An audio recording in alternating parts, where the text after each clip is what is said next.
اور میں اپنے آپ کو پاک صاف نہیں کہتا، کیونکہ نفس امارہ انسان کو برائی ہی سکھاتا رہتا ہے، مگر یہ کہ میرا پروردگار رحم فرمائے۔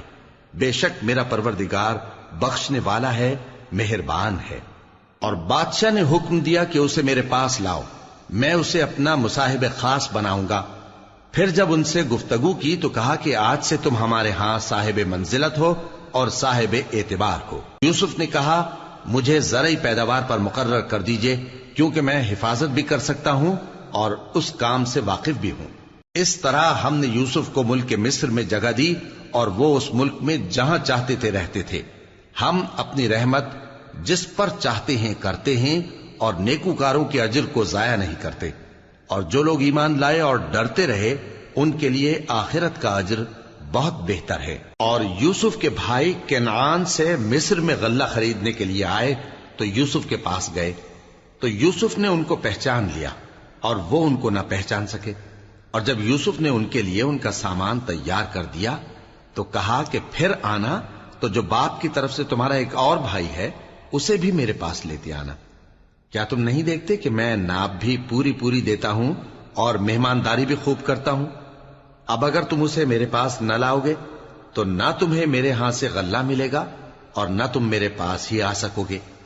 انہوں نے کہا کہ ہم اس کے بارے میں اس کے والد کو پھسلائیں گے اور ہم یہ کام کر کے رہیں گے۔ اور یوسف نے اپنے خدام سے کہا کہ ان کا سرمایہ یعنی غلے کی قیمت ان کے سامان میں رکھ دو۔ عجب نہیں کہ جب یہ اپنے اہل و عیال میں جائیں تو اسے پہچان لیں، اور عجب نہیں کہ یہ پھر یہاں آئے۔ بس جب وہ اپنے والد کے پاس واپس گئے تو کہنے لگے کہ ابا ہمارے لیے غلے کی بندش کر دی گئی ہے، تو ہمارے ساتھ ہمارے بھائی کو بھیج دیجئے تاکہ ہم پھر غلہ لائیں اور ہم اس کے نگہبان ہیں۔ یعقوب نے کہا کہ میں اس کے بارے میں تمہارا اعتبار نہیں کرتا، مگر ویسا ہی جیسا پہلے اس کے بھائی کے بارے میں کیا تھا، سو اللہ ہی بہتر نگہبان ہے اور وہ سب سے زیادہ رحم کرنے والا ہے۔ اور جب انہوں نے اپنا اسباب کھولا تو دیکھا کہ ان کا سرمایہ واپس کر دیا گیا ہے۔ کہنے لگے ابا ہمیں اور کیا چاہیے؟ دیکھیے یہ ہماری پونجی بھی ہمیں واپس کر دی گئی ہے، اور ہم اپنے اہل و عیال کے لیے پھر غلہ لائیں گے اور اپنے بھائی کی نگہبانی کریں گے، اور ایک بار شتر زیادہ لائیں گے کہ یہ غلہ جو ہم لائے ہیں تھوڑا ہے۔ یعقوب نے کہا کہ جب تک تم اللہ کا عہد نہ دو کہ اس کو میرے پاس صحیح و سالم لے آؤ گے، میں اسے ہرگز تمہارے ساتھ نہیں بھیجنے کا، مگر یہ کہ تم گھیر لیے جاؤ یعنی بے بس ہو جاؤ تو مجبوری ہے۔ پس جب انہوں نے والد کو اپنا قول دیا تو یعقوب نے کہا کہ جو قول و قرار ہم کر رہے ہیں اس کا اللہ ضامن ہے، اور فرمایا کہ اے میرے بیٹو ایک ہی دروازے سے داخل نہ ہونا بلکہ جدا جدا دروازوں سے داخل ہونا، اور میں اللہ کی تقدیر کو تو تم سے روک نہیں سکتا۔ بے شک حکم اللہ ہی کا ہے، میں اسی پر بھروسہ رکھتا ہوں، اور اہل توکل کو اسی پر بھروسہ رکھنا چاہیے۔ اور جب وہ ان مقامات سے داخل ہوئے جہاں جہاں سے داخل ہونے کے لیے ان کے والد نے ان سے کہا تھا، تو وہ تدبیر اللہ کے حکم کو ذرا بھی ٹال نہیں سکتی تھی۔ ہاں وہ یعقوب کے دل کی خواہش تھی جو انہوں نے پوری کی تھی، اور بے شک وہ صاحب علم تھے، کیونکہ ہم نے ان کو علم سکھایا تھا، لیکن اکثر لوگ نہیں جانتے۔ اور جب وہ لوگ یوسف کے پاس پہنچے تو یوسف نے اپنے حقیقی بھائی کو اپنے پاس جگہ دی اور کہا کہ میں تمہارا بھائی ہوں، تو جو سلوک یہ ہمارے ساتھ کرتے رہے ہیں اس پر افسوس نہ کرنا۔ پھر جب ان کا اسباب تیار کر دیا تو اپنے بھائی کے تھیلے میں آپ خورا رکھ دیا۔ پھر جب وہ آبادی سے باہر نکل گئے تو ایک پکارنے والے نے آواز دی کہ قافلے والو تم تو چور ہو۔ وہ ان کی طرف متوجہ ہو کر کہنے لگے کہ تمہاری کیا چیز کھوئی گئی ہے؟ وہ بولے کہ بادشاہ کا کٹورا کھویا گیا ہے، اور جو شخص اس کو لے کے آئے اس کے لیے ایک بار شتر انعام، اور میں اس کا ضامن ہوں۔ وہ کہنے لگے کہ اللہ کی قسم تم کو معلوم ہے کہ ہم اس ملک میں اس لیے نہیں آئے کہ خرابی کریں اور نہ ہم چوری کیا کرتے ہیں۔ وہ بولے کہ اگر تم جھوٹے نکلے یعنی چوری ثابت ہوئی تو اس کی سزا کیا؟ انہوں نے کہا کہ اس کی سزا یہ کہ جس کے تھیلے میں وہ دستیاب ہو وہی اس کا بدل قرار دیا جائے، ہم ظالموں کو یہی سزا دیا کرتی ہیں۔ پھر یوسف نے اپنے بھائی کے تھیلے سے پہلے ان کے تھیلوں کو دیکھنا شروع کیا، پھر اپنے بھائی کے تھیلے میں سے اس کو نکال لیا۔ اس طرح ہم نے یوسف کے لیے تدبیر کی، ورنہ بادشاہ کے قانون کے مطابق وہ اپنے بھائی کو لے نہیں سکتے تھے مگر یہ کہ اللہ چاہے ہم جس کے چاہتے ہیں درجے بلند کرتے ہیں، اور ہر علم والے سے بڑھ کر ایک بڑا علم والا ہے۔ برادران یوسف نے کہا کہ اگر اس نے چوری کی ہو تو کچھ عجب نہیں کہ اس کے ایک بھائی نے بھی پہلے چوری کی تھی، مگر یوسف نے اس بات کو اپنے دل میں مخفی رکھا اور ان پر ظاہر نہ ہونے دیا، یعنی زیر لب کہا کہ تم بڑے برے ہو اور جو تم بیان کرتے ہو اللہ اسے خوب جانتا ہے۔ وہ کہنے لگے کہ اے عزیز، اس کے والد بہت بوڑھے ہیں اور اس سے بہت محبت رکھتے ہیں، تو اس کو چھوڑ دیجئے اور اس کی جگہ ہم میں سے کسی کو رکھ لیجئے، ہم دیکھتے ہیں کہ آپ احسان کرنے والے ہیں۔ یوسف نے کہا کہ اللہ پناہ میں رکھے کہ جس شخص کے پاس ہم نے اپنی چیز پائی ہے اس کے سوا کسی اور کو پکڑ لیں، ایسا کریں تو ہم بڑے بے انصاف ہیں۔ آخر جب وہ اس سے نا امید ہو گئے تو الگ ہو کر صلاح کرنے لگے۔ سب سے بڑے نے کہا، کیا تم نہیں جانتے کہ تمہارے والد نے تم سے اللہ کا عہد لیا ہے اور اس سے پہلے بھی تم یوسف کے بارے میں قصور کر چکے ہو؟ تو جب تک والد صاحب مجھے اجازت نہ دیں میں تو اس جگہ سے ہلنے کا نہیں، یا اللہ میرے لیے کوئی فیصلہ کرے، اور وہ سب سے بہتر فیصلہ کرنے والا ہے۔ تم سب والد صاحب کے پاس واپس جاؤ اور کہو کہ ابا، آپ کے صاحبزادے نے وہاں جا کر چوری کی، اور ہم نے تو اپنی دانست کے مطابق آپ سے اس کے لے آنے کا عہد کیا تھا، مگر ہم غیب کی باتوں کے جاننے اور یاد رکھنے والے تو نہیں تھے، اور جس بستی میں ہم ٹھہرے تھے وہاں سے، یعنی اہل مصر سے، اور جس قافلے میں آئے ہیں اس سے دریافت کر لیجئے، اور ہم اس بیان میں بالکل سچے ہیں۔ جب انہوں نے یہ بات یعقوب سے آ کر کہی تو انہوں نے کہا کہ حقیقت یوں نہیں ہے، بلکہ یہ بات تم نے اپنے دل سے بنا لی ہے، تو صبر ہی بہتر ہے۔ عجب نہیں کہ اللہ ان سب کو میرے پاس لے آئے، بے شک وہ علم والا ہے، حکمت والا ہے۔ اور ان کے پاس سے چلے گئے اور کہنے لگے کہ ہائے افسوس یوسف پر، ہائے افسوس، اور رنج و الم میں ان کی آنکھیں سفید ہو گئیں اور ان کا دل غم سے بھر رہا تھا۔ بیٹے کہنے لگے کہ واللہ آپ تو یوسف کو اسی طرح یاد ہی کرتے رہیں گے یہاں تک کہ آپ گھل جائیں گے یا جان ہی دے دیں گے۔ انہوں نے کہا کہ میں تو اپنے غم و اندوہ کا اظہار اللہ سے کرتا ہوں، اور اللہ کی طرف سے وہ باتیں جانتا ہوں جو تم نہیں جانتے۔ اے بیٹو، یوں کرو کہ ایک دفعہ پھر جاؤ اور یوسف اور اس کے بھائی کو تلاش کرو، اور اللہ کی رحمت سے نا امید نہ ہونا کہ اللہ کی رحمت سے تو کافر لوگ ہی نا امید ہوا کرتے ہیں۔ پھر جب وہ یوسف کے پاس گئے تو کہنے لگے کہ اے عزیز، ہمیں اور ہمارے اہل و عیال کو بڑی تکلیف ہو رہی ہے، اور ہم یہ تھوڑا سا سرمایہ لائے ہیں، آپ ہمیں اس کے عوض پورا غلہ دے دیجئے اور ہم پر خیرات کیجئے کہ اللہ خیرات کرنے والوں کو ثواب دیتا ہے۔ یوسف نے کہا، تمہیں معلوم ہے کہ جب تم نادانی میں پھنسے ہوئے تھے تو تم نے یوسف اور اس کے بھائی کے ساتھ کیا کیا تھا؟ وہ بولے، کیا واقعی تم ہی یوسف ہو؟ انہوں نے کہا، ہاں میں یوسف ہوں، اور بن یامین کی طرف اشارہ کر کے کہنے لگے، یہ میرا بھائی ہے، اللہ نے ہم پر بڑا احسان کیا ہے۔ جو شخص اللہ سے ڈرتا اور صبر کرتا ہے تو اللہ نیکوکاروں کا اجر ضائع نہیں کرتا۔ وہ بولے، اللہ کی قسم، اللہ نے تم کو ہم پر فضیلت بخشی ہے اور بے شک ہم خطاکار تھے۔ یوسف نے کہا کہ آج کے دن تم پر کوئی ملامت نہیں، اللہ تم کو معاف کرے، اور وہ سب سے بڑھ کر رحم کرنے والا ہے۔ یہ میرا کرتا لے جاؤ، پھر اسے والد صاحب کے منہ پر ڈال دینا تو وہ بینا ہو جائیں گے، اور اپنے تمام اہل و عیال کو میرے پاس لے آؤ۔ اور جب قافلہ مصر سے روانہ ہوا تو ان کے والد کہنے لگے کہ اگر مجھ کو یہ نہ کہو کہ بوڑھا بہک گیا ہے تو مجھے تو یوسف کی بو آ رہی ہے۔ وہ بولے کہ واللہ آپ اسی قدیم غلطی میں مبتلا ہیں۔ مگر جب خوشخبری دینے والا آپ پہنچا تو اس نے کرتا ان کے منہ پر ڈال دیا، سو وہ بینا ہو گئے، اور بیٹوں سے کہنے لگے، کیا میں نے تم سے نہیں کہا تھا کہ میں اللہ کی طرف سے وہ باتیں جانتا ہوں جو تم نہیں جانتے؟ بیٹوں نے کہا کہ ابا، ہمارے لیے ہمارے گناہ کی مغفرت مانگیے، بے شک ہم خطاکار تھے۔ فرمایا، میں اپنے پروردگار سے تمہارے لیے بخشش مانگوں گا، بے شک وہ بخشنے والا ہے، مہربان ہے۔ پھر جب یہ سب لوگ یوسف کے پاس پہنچے تو انہوں نے اپنے والدین کو اپنے پاس جگہ دی اور کہا، مصر میں داخل ہو جائیے، اللہ نے چاہا تو امن و امان سے رہیے گا۔ اور اپنے والدین کو تخت پر بٹھایا اور سب ان کے آگے سجدے میں گر پڑے۔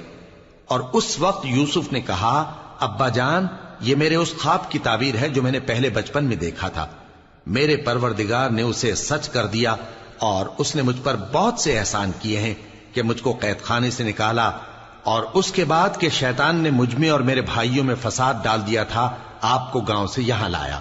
بے شک میرا پروردگار جو چاہتا ہے تدبیر سے کرتا ہے، وہ علم والا ہے، حکمت والا ہے۔ جب یہ سب باتیں ہو لیں تو یوسف نے اللہ سے دعا کی کہ اے میرے پروردگار، تو نے مجھ کو حکومت سے نوازا اور خوابوں کی تعبیر کا علم بخشا۔ اے آسمانوں اور زمین کے پیدا کرنے والے، تو ہی دنیا اور آخرت میں میرا کارساز ہے۔ تو مجھے دنیا سے اپنی اطاعت کی حالت میں اٹھائیو اور آخرت میں اپنے نیک بندوں میں داخل کیجو۔ اے پیغمبر، یہ اخبار غیب میں سے ہیں جو ہم تمہاری طرف بھیجتے ہیں۔ اور جب برادران یوسف نے اپنی بات پر اتفاق کیا تھا اور وہ فریب کر رہے تھے تو تم ان کے پاس تو نہ تھے، اور بہت سے آدمی گو تم کتنی خواہش کرو ایمان لانے والے نہیں ہیں، اور تم ان سے اس خیر خواہی کا کچھ صلہ بھی تو نہیں مانگتے۔ یہ قرآن اور کچھ نہیں تمام جہانوں کے لیے نصیحت ہے، اور آسمان و زمین میں بہت سی نشانیاں ہیں جن پر سے یہ گزرتے ہیں اور ان کو نظر انداز کر دیتے ہیں، اور یہ اکثر اللہ پر ایمان نہیں رکھتے مگر اس کے ساتھ شرک بھی کرتے ہیں۔ تو کیا یہ اس بات سے بے خوف ہیں کہ ان پر اللہ کا عذاب نازل ہو کر ان کو ڈھانپ لے، یا ان پر ناگہاں قیامت آ جائے اور انہیں خبر بھی نہ ہو؟ کہہ دو میرا رستہ تو یہ ہے، میں اللہ کی طرف بلاتا ہوں سمجھ بوجھ کر، میں بھی لوگوں کو اللہ کی طرف بلاتا ہوں اور میرے پیراؤ بھی، اور اللہ پاک ہے اور میں شرک کرنے والوں میں سے نہیں ہوں۔ اور ہم نے تم سے پہلے بستیوں کے رہنے والوں میں سے مرد ہی بھیجے تھے جن کی طرف ہم وہی بھیجتے تھے۔ کیا ان لوگوں نے ملک میں سیر و سیاحت نہیں کی کہ دیکھ لیتے کہ جو لوگ ان سے پہلے تھے ان کا انجام کیا ہوا؟ اور متقیوں کے لیے آخرت کا گھر بہت اچھا ہے، کیا تم سمجھتے نہیں؟ یہاں تک کہ جب پیغمبر نا امید ہو گئے اور انہوں نے خیال کیا کہ اپنی نصرت کے بارے میں جو بات انہوں نے کہی تھی اس میں وہ سچے نہ نکلے، تو ان کے پاس ہماری مدد آ پہنچی، پھر جسے ہم نے چاہا بچا دیا، اور ہمارا عذاب اتر کر گناہگار لوگوں سے پھیرا نہیں کرتا۔ ان کے قصے میں عقل مندوں کے لیے عبرت ہے۔ یہ قرآن ایسی بات نہیں ہے جو اپنے دل سے بنائی گئی ہو، بلکہ جو کتابیں اس سے پہلے نازل ہوئی ہیں ان کی تصدیق کرنے والا ہے اور ہر چیز کی تفصیل کرنے والا، اور مومنوں کے لیے ہدایت اور رحمت ہے۔ شروع اللہ کا نام لے کر جو بڑا مہربان نہایت رحم والا ہے۔ الف لام میم را۔ اے نبی، یہ کتاب الہی کی آیتیں ہیں، اور جو کچھ تمہارے پروردگار کی طرف سے تم پر نازل ہوا ہے حق ہے، لیکن اکثر لوگ ایمان نہیں لاتے۔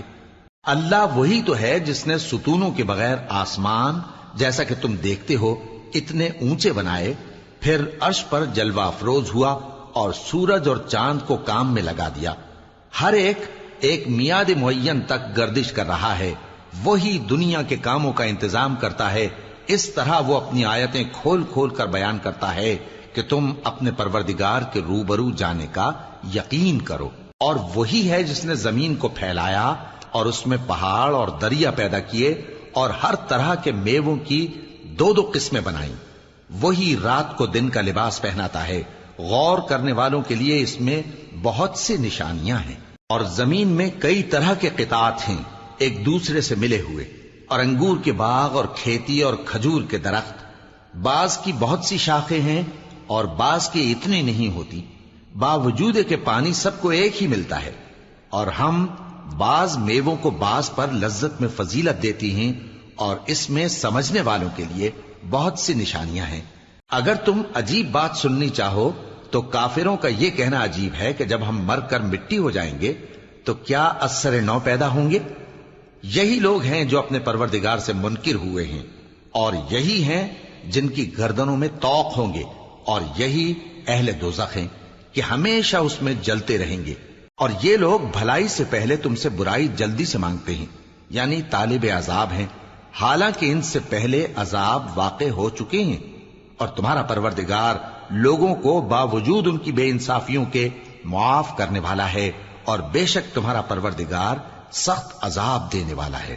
اور کافر لوگ کہتے ہیں کہ اس پیغمبر پر اس کے پروردگار کی طرف سے کوئی نشانی کیوں نازل نہیں ہوئی؟ اے نبی، تم تو صرف خبردار کرنے والے ہو، اور ہر ایک قوم کے لیے رہنما ہوا کرتا ہے۔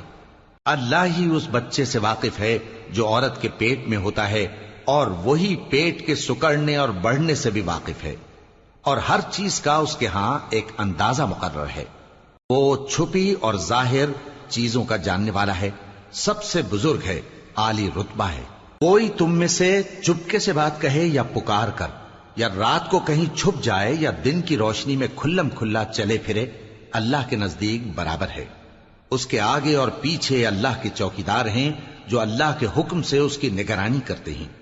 اللہ اس نعمت کو جو کسی قوم کو حاصل ہے نہیں بدلتا جب تک کہ وہ اپنی حالت کو نہ بدلے، اور جب اللہ کسی قوم کے ساتھ برائی کا ارادہ کرتا ہے تو وہ پھر نہیں سکتی، اور اللہ کے سوا ان کا کوئی مددگار نہیں ہوتا۔ وہی تو ہے جو تم کو ڈرانے اور امید دلانے کے لیے بجلی دکھاتا اور بھاری بھاری بادل پیدا کرتا ہے، اور رعد اور فرشتے سب اس کے خوف سے اس کی تسبیح و تحمید کرتے رہتے ہیں۔ اور وہی بجلیاں بھیجتا ہے، پھر جس پر چاہتا ہے گرا بھی دیتا ہے، جبکہ وہ اللہ کے بارے میں جھگڑتے ہیں، اور وہ بڑی قوت والا ہے۔ کام کا پکارنا تو اسی کا ہے، اور جن کو یہ لوگ اس کے سوا پکارتے ہیں وہ ان کی پکار کو کسی طرح قبول نہیں کرتے، مگر اس شخص کی طرح جو اپنے دونوں ہاتھ پانی کی طرف پھیلا دے تاکہ دور ہی سے اس کے منہ تک آ پہنچے، حالانکہ وہ اس تک کبھی بھی نہیں آ سکتا۔ اور اسی طرح کافروں کی پکار بیکار ہے۔ اور جتنی مخلوقات آسمانوں اور زمین میں ہے، خوشی سے یا ناخوشی سے اللہ کے آگے سجدہ کرتی ہے، اور ان کے سائے بھی صبح و شام سجدے کرتے ہیں۔ ان سے پوچھو کہ آسمانوں اور زمین کا پروردگار کون ہے؟ تم ہی کہہ دو کہ اللہ۔ ان سے کہو کہ کیا تم نے اللہ کو چھوڑ کر ایسے لوگوں کو کارساز بنایا ہے جو خود اپنے نفع و نقصان کا بھی اختیار نہیں رکھتے؟ کہو کیا اندھا اور آنکھوں والا برابر ہیں، یا اندھیرا اور اجالا برابر ہو سکتا ہے؟ بھلا ان لوگوں نے جن کو اللہ کا شریک مقرر کیا ہے، کیا انہوں نے اللہ کسی مخلوقات پیدا کی ہے جس کے سبب ان کے لیے مخلوقات مشتبہ ہو گئی ہے؟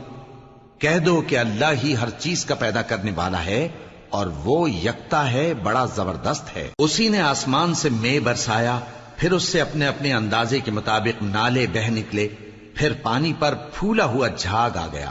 اور جس چیز کو زیور یا کوئی اور سامان بنانے کے لیے آگ میں تپاتے ہیں اس میں بھی ایسا ہی جھاگ ہوتا ہے۔ اس طرح اللہ حق و باطل کی مثال بیان فرماتا ہے۔ سو جھاگ تو سوکھ کر زائل ہو جاتا ہے، اور پانی جو لوگوں کو فائدہ پہنچاتا ہے وہ زمین میں ٹھہرا رہتا ہے۔ اس طرح اللہ صحیح اور غلط کی مثالیں بیان فرماتا ہے تاکہ تم سمجھو۔ جن لوگوں نے اللہ کے حکم کو قبول کیا ان کی حالت بہت بہتر ہوگی، اور جنہوں نے اس کو قبول نہ کیا، اگر روئے زمین کے سب خزانے ان کے اختیار میں ہوں تو وہ سب کے سب اور ان کے ساتھ اتنے ہی اور نجات کے بدلے میں صرف کر ڈالیں، مگر نجات کہاں؟ ایسے لوگوں کا حساب بھی برا ہوگا، اور ان کا ٹھکانہ بھی دوزخ ہے، اور وہ بری جگہ ہے۔ بھلا جو شخص یہ جانتا ہے کہ جو کچھ تمہارے پروردگار کی طرف سے تم پر نازل ہوا ہے حق ہے، وہ اس شخص کی طرح ہے جو اندھا ہے؟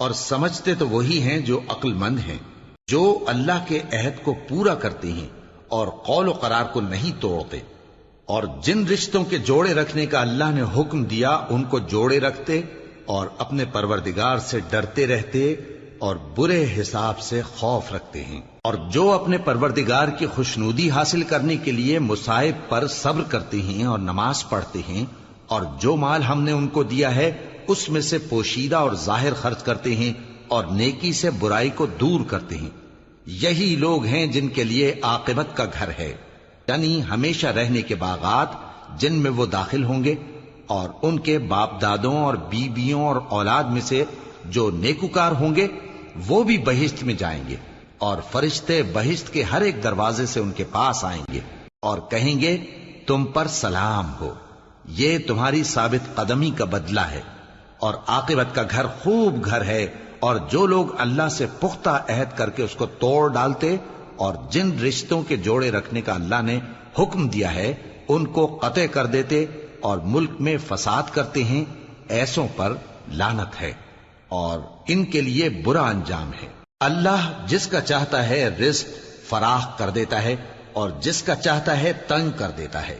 اور کافر لوگ دنیا کی زندگی پر خوش ہو رہے ہیں، اور دنیا کی زندگی آخرت کے مقابلے میں بہت تھوڑا سامان ہے۔ اور کافر کہتے ہیں کہ اس پیغمبر پر اس کے پروردگار کی طرف سے کوئی نشانی کیوں نازل نہیں ہوئی؟ کہہ دو کہ اللہ جسے چاہتا ہے گمراہ کرتا ہے، اور جو اس کی طرف رجوع ہوتا ہے اس کو اپنی طرف کا رستہ دکھاتا ہے، یعنی ان کو جو ایمان لاتے اور جن کے دل اللہ کی یاد سے آرام پاتے ہیں ان کو۔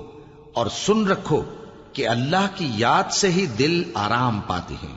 جو لوگ ایمان لائے اور عمل نیک کیے ان کے لیے خوشحالی اور عمدہ ٹھکانہ ہے۔ جس طرح ہم پہلے پیغمبر بھیجتے رہے ہیں اسی طرح اے نبی ہم نے تم کو اس امت میں جس سے پہلے بہت سی امتیں گزر چکی ہیں بھیجا ہے، تاکہ تم ان کو وہ کتاب جو ہم نے تمہاری طرف بھیجی ہے پڑھ کر سنا دو۔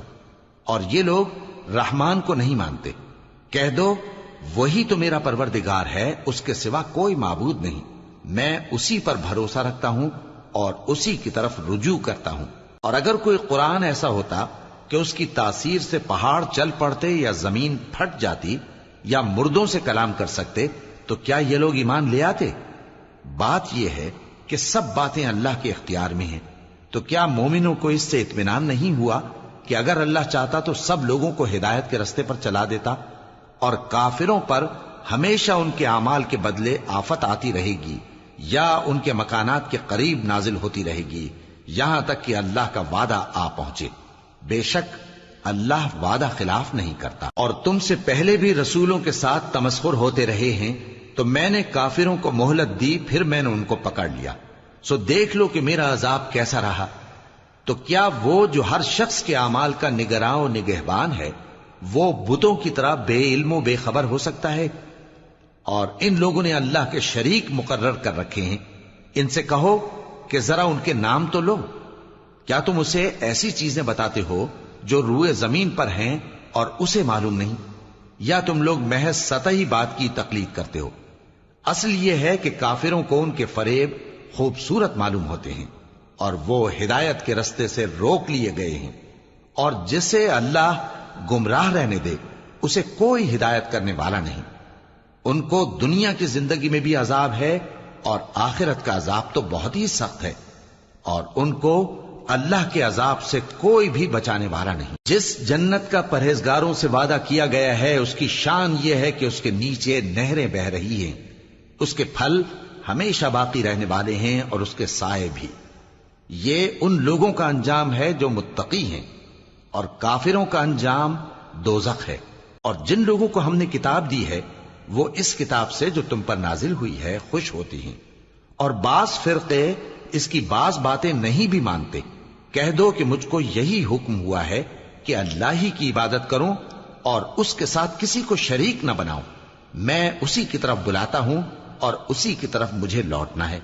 اور اسی طرح ہم نے اس قرآن کو عربی زبان کا فرمان بنا کر نازل کیا ہے، اور اگر تم علم آ جانے کے بعد ان لوگوں کی خواہشوں کے پیچھے چلو گے تو اللہ کے سامنے کوئی نہ تمہارا مددگار ہوگا اور نہ کوئی بچانے والا۔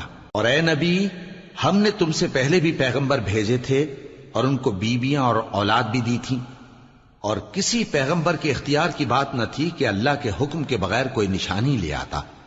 ہر حکم قضا کتاب میں لکھا ہوا ہے۔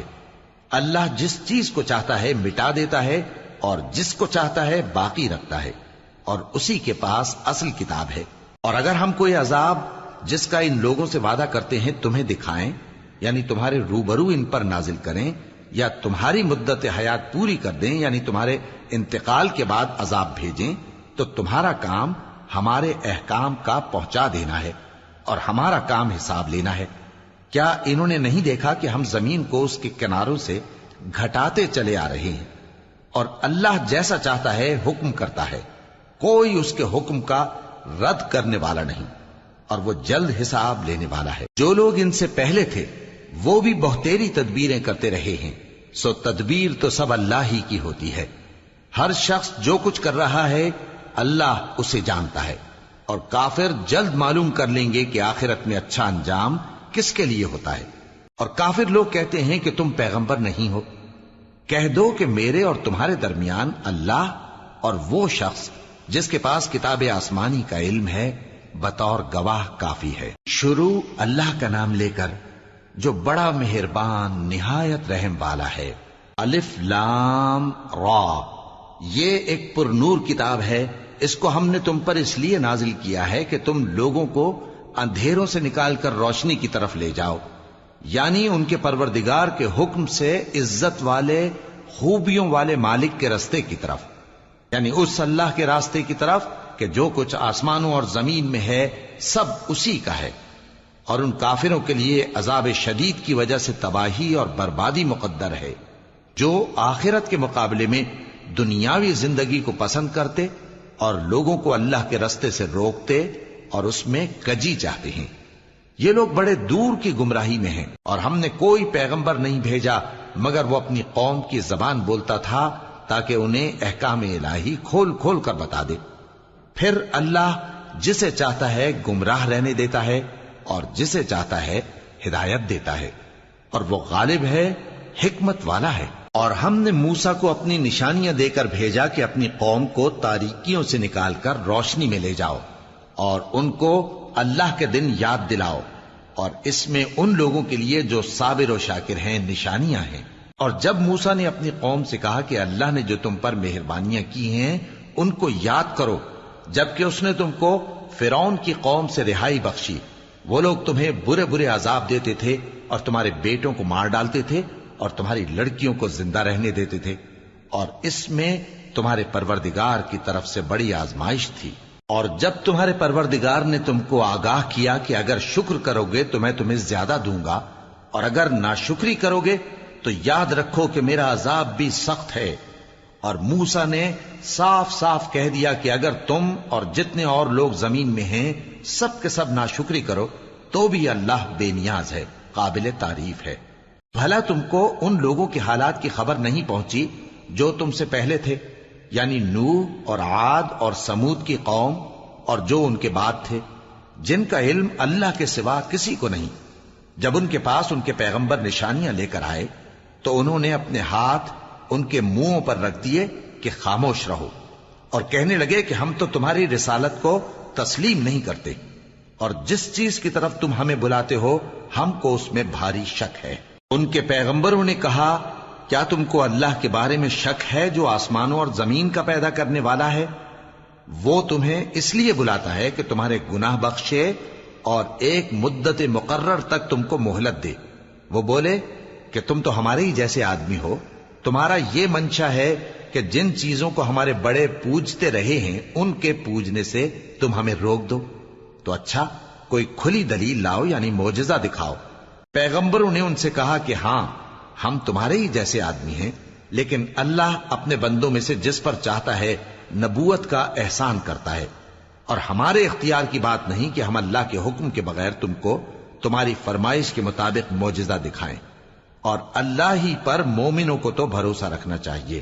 اور ہم کیوں اللہ پر بھروسہ نہ رکھیں حالانکہ اس نے ہم کو ہمارے دین کے سیدھے رستے بتائے ہیں، اور جو تکلیفیں تم ہم کو دیتے ہو اس پر ہم صبر کریں گے، اور اہل توکل کو تو اللہ ہی پر بھروسہ رکھنا چاہیے۔ اور جو کافر تھے انہوں نے اپنے پیغمبروں سے کہا کہ یا تو ہم تم کو اپنے ملک سے باہر نکال دیں گے یا تم ہمارے مذہب میں واپس آ جاؤ۔ بس ان کے پروردگار نے ان کی طرف وحی بھیجی کہ ہم ظالموں کو ہلاک کر دیں گے اور ان کے بعد تم کو اس زمین میں آباد کر دیں گے۔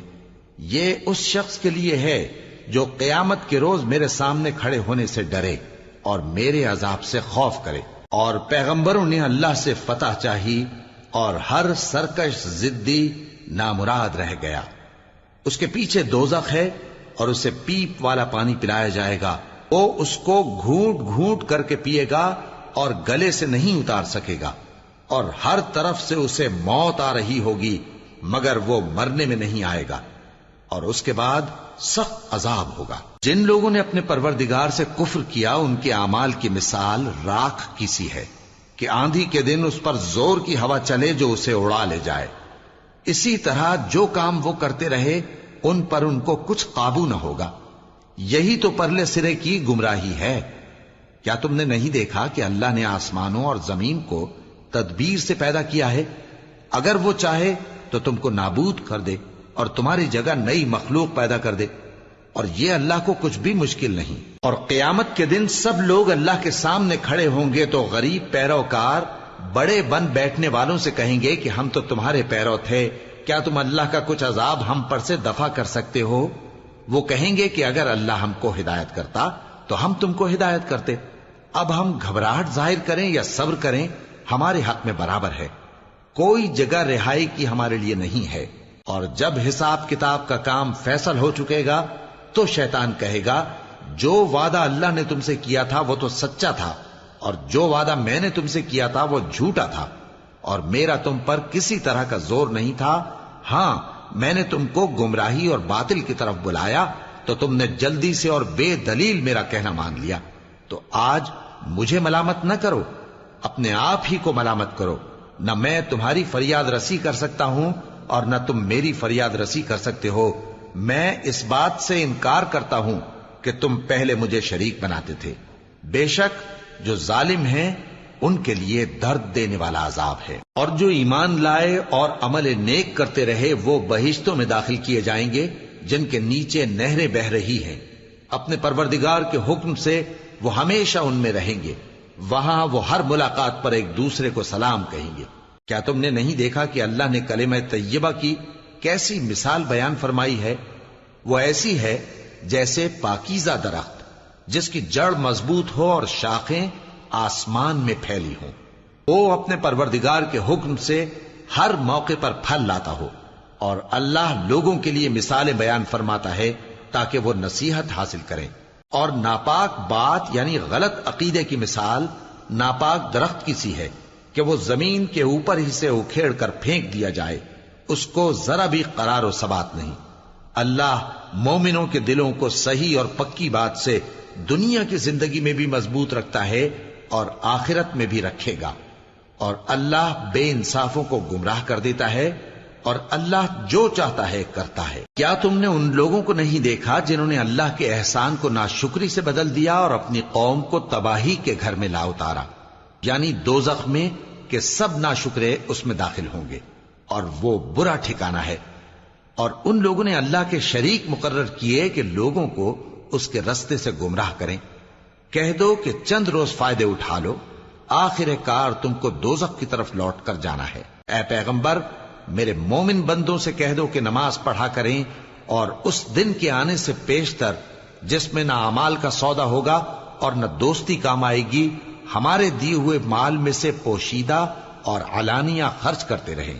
اللہ ہی تو ہے جس نے آسمانوں اور زمین کو پیدا کیا اور آسمان سے مے برسایا، پھر اس سے تمہارے کھانے کے لیے پھل پیدا کیے اور کشتیوں اور جہازوں کو تمہارے زیر فرمان کیا تاکہ وہ سمندر میں اس کے حکم سے چلیں، اور نہروں کو بھی تمہارے زیر فرمان کیا، اور سورج اور چاند کو تمہارے لیے کام میں لگا دیا کہ دونوں دن رات ایک ڈگر پر چل رہے ہیں، اور رات اور دن کو بھی تمہاری خاطر کام میں لگا دیا، اور جو کچھ تم نے مانگا سب میں سے تم کو عنایت کیا، اور اگر اللہ کے احسان گننے لگو تو شمار نہ کر سکو، مگر لوگ نعمتوں کا شکر نہیں کرتے۔ کچھ شک نہیں کہ انسان بڑا بے انصاف ہے، ناشکرا ہے۔ اور جب ابراہیم نے دعا کی کہ اے میرے پروردگار، اس شہر کو لوگوں کے لیے امن کی جگہ بنا دے، اور مجھے اور میری اولاد کو اس بات سے کہ بتوں کی پرستش کرنے لگیں بچائے رکھیو۔ اے پروردگار، انہوں نے بہت سے لوگوں کو گمراہ کیا ہے، سو جس شخص نے میرا کہا مانا وہ میرا ہے، اور جس نے میری نافرمانی کی تو تو بخشنے والا ہے، مہربان ہے۔ اے پروردگار، میں نے اپنی اولاد ایک وادی میں جہاں کھیتی نہیں، تیرے عزت و ادب والے گھر کے پاس لا بسائی ہے۔ اے پروردگار، تاکہ یہ نماز پڑھیں، سو تو لوگوں کے دلوں کو ایسا کر دے کہ ان کی طرف جھکے رہیں، اور ان کو میووں سے روزی دیتے رہنا تاکہ تیرا شکر کریں۔ اے پروردگار، جو بات ہم چھپاتے اور جو ظاہر کرتے ہیں تو سب جانتا ہے، اور اللہ سے کوئی چیز مخفی نہیں، نہ زمین میں نہ آسمان میں۔ اللہ کا شکر ہے جس نے مجھ کو بڑی عمر میں اسماعیل اور اسحاق بخشے، بے شک میرا پروردگار دعا سننے والا ہے۔ اے پروردگار، مجھ کو ایسی توفیق عنایت کر کہ نماز پڑھتا رہوں، اور میری اولاد کو بھی یہ توفیق بخش۔ اے پروردگار، میری دعا قبول فرما۔ اے پروردگار، حساب کتاب کے دن میری اور میرے ماں باپ کی اور مومنوں کی مغفرت کیجو۔ اور مومنوں، یہ نہ سمجھنا کہ یہ ظالم جو کام کر رہے ہیں اللہ ان سے بے خبر ہے۔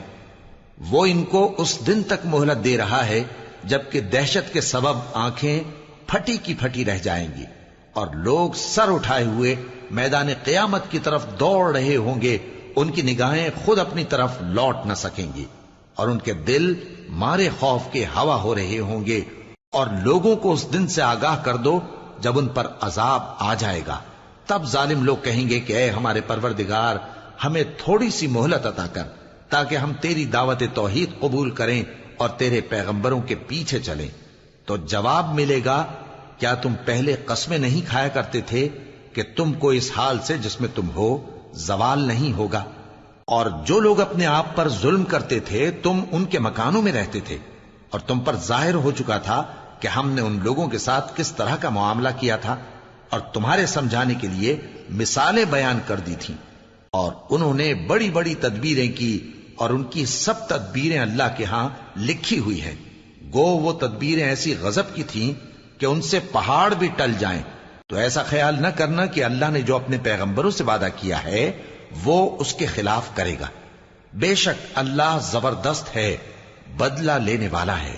جس دن یہ زمین دوسری ہی زمین بنا دی جائے گی اور آسمان بھی بدل دیے جائیں گے اور سب لوگ اللہ کے سامنے نکل کھڑے ہوں گے، جو یکتا ہے بڑا زبردست ہے۔ اور اس دن تم گناہگاروں کو دیکھو گے کہ زنجیروں میں جکڑے ہوئے ہیں، ان کے کرتے تارکول کے ہوں گے اور ان کے چہروں کو آگ لپٹ رہی ہوگی، یہ اس لیے کہ اللہ ہر شخص کو اس کے اعمال کا بدلہ دے۔ بے شک اللہ جلد حساب لینے والا ہے۔ یہ قرآن لوگوں کے نام اللہ کا پیغام ہے تاکہ ان کو اس سے ڈرایا جائے اور تاکہ وہ جان لیں کہ وہی اکیلا معبود ہے، اور تاکہ اہل عقل نصیحت حاصل کریں۔